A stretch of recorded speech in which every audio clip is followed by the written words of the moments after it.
David Delgado levouse o título da Volta á provincia da Coruña. A terceira etapa tivo lugar na Pobra do Caramiñal e a meta foi o Alto da Curota.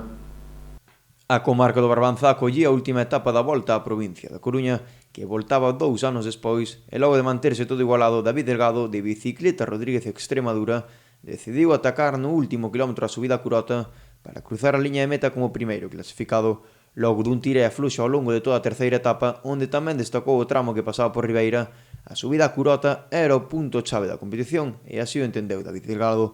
O corredor xienense chegou ao último quilómetro con Alejandro Luna a par, e aí Delgado foi mellor e máis ambicioso, e as pernas estaban do seu lado, rematando así Delgado primeiro, Luna segundo e Alberto Álvarez terceiro. Na categoría equipo triunfou o Prevli Maglia e o mellor galego foi Rubén Fernández, de Retelec Galicia Cycling Team.